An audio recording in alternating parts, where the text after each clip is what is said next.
I have got a new segment that we're going to be starting here, which I am absolutely ecstatic about here on the Chris Berg Show, called Medical Moments. Our special guest is going to be Dr. Spencer Berg. He's also a state senator here in North Dakota.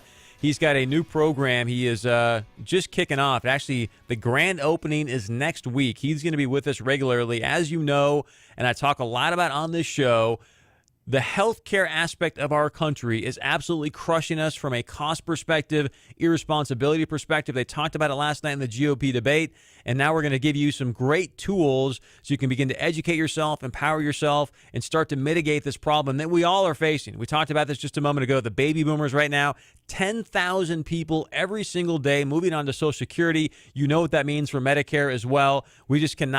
We can't handle those costs. It's going to be an overutilization situation. And with Obamacare coming on the pipeline, if that thing doesn't get repealed, it is going to be even more of a mess than it is today. So Dr. Berg with us here now, medical weight loss specialist, the name of his company.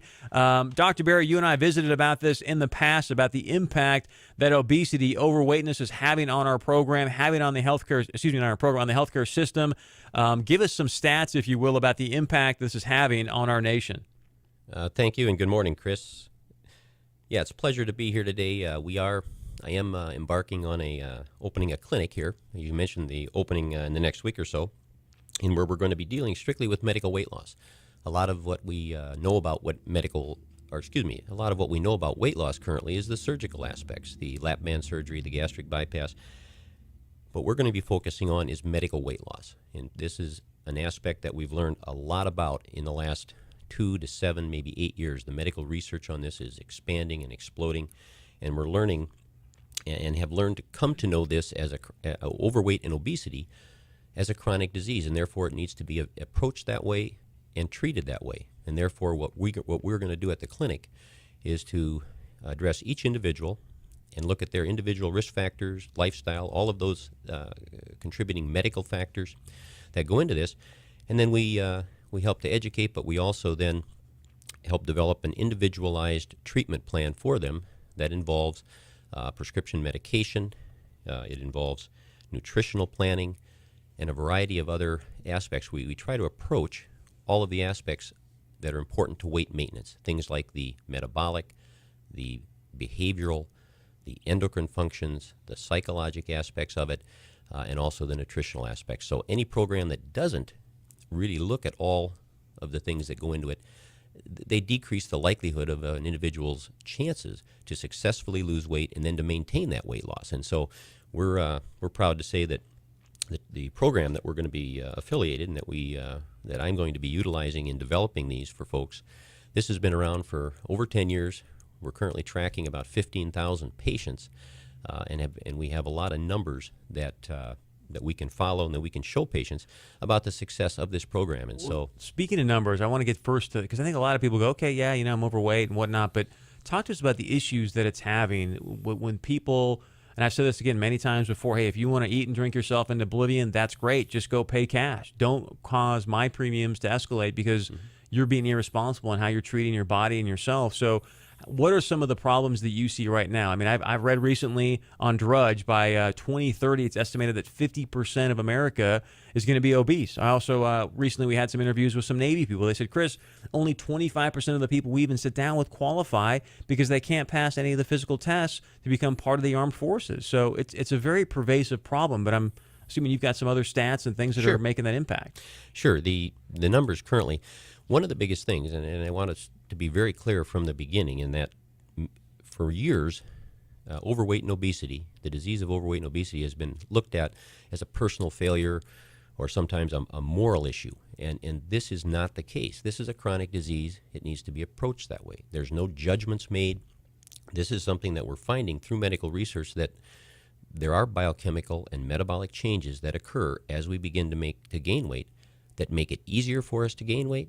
Therefore, those individuals that have the most weight to lose, as they start to drop weight, it becomes easier for them to drop more weight. So that's a real important thing. This is an actual medical condition, and we can treat it now. We're learning how to do that more effectively. Now, as it relates to the numbers, again, this is important. We've seen a dramatic increase over the past 2 decades. We've seen probably a 4-fold increase since 1980 in childhood and adolescent obesity. It used to be roughly 5% of childhood and adolescents were obese.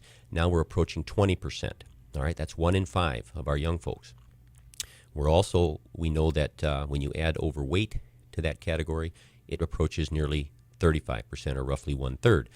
Now, as we get to the adult population, in America, 2/3 of the population fit into the overweight and obese.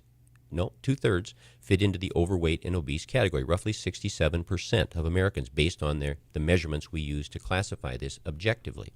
Now, when we look at that, half of those are in the overweight category and half move into the obese category. And so that means roughly 33% of America is of normal weight, 33% overweight, 33% obese. And so the treating of this, it's certainly become epidemic. Those numbers have greatly increased over the most recent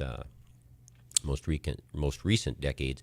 We've seen an explosion. We're starting to see this go parabolic. And again, some of this has to do with the fact that as we gain weight, it becomes easier to gain more.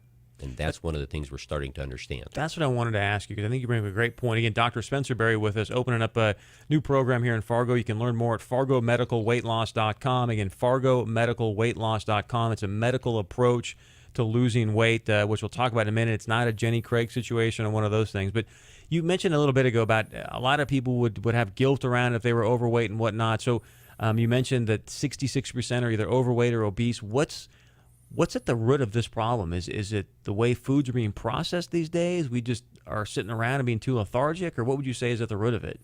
Well, there's a few factors. First of all, I just want to mention to individuals out there that may be going to the website, the fargomedicalweightloss.com, that site is currently just finishing construction. So you may see it say under construction, come back soon, but there is a phone number there that you can call to get more information, and that site should be up and running by the end of the week.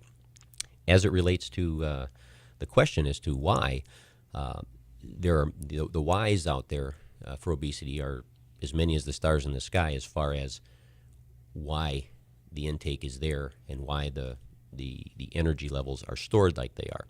The how is the same. It has to do with the increased intake of calories and a decreased expenditure. However, it's not as simple as eat less, move more. That's what we're finding out, and that's one of the biggest things we're working against at this point, is that colloquial thought pattern out there that just says, hey, would you just eat less, move more? You're saying that's not the solution? That will help. That is part of it. However, as I said, as individuals, as our body weight changes, we change biochemically and metabolically internally, and each one does it individually different based on some genetic aspects, based on some other environmental, behavioral things. So there's a change there. So we have to look at, it is an energy equation, but that energy equation that we're looking at for weight loss it moves both ways. So again, we can do things that can help individuals lose weight that have gained weight, because they're in a time frame that as they put on more weight, it's easier for them to put on even more, and tougher for them to take it off. And so as they start to take it off, once their weight comes down 10 or 15 pounds, it'll be easier for them to lose the next 10 or 15, and we show them how that's possible and why that's possible. A phrase we often use, and that is to say it's easier to lose 3 pounds 10 times than it is to lose 30 pounds one time. I like that. We're going to be sticking along with that one. Again, Dr. Spencer Berry is with us here. If you want to, next week there's the grand opening. If you want to call and get a personal appointment to sit down with him and do like an evaluation, we'll talk more about that as we have him in. They do like a BMI evaluation. This is not for everybody, so it's you want to sit down and make sure you get a phone call and set up that consultation. The number to do that, 701-205-3088, or just go to the website, which again he says will be up and fully running later on, but fargomedicalweightloss.com.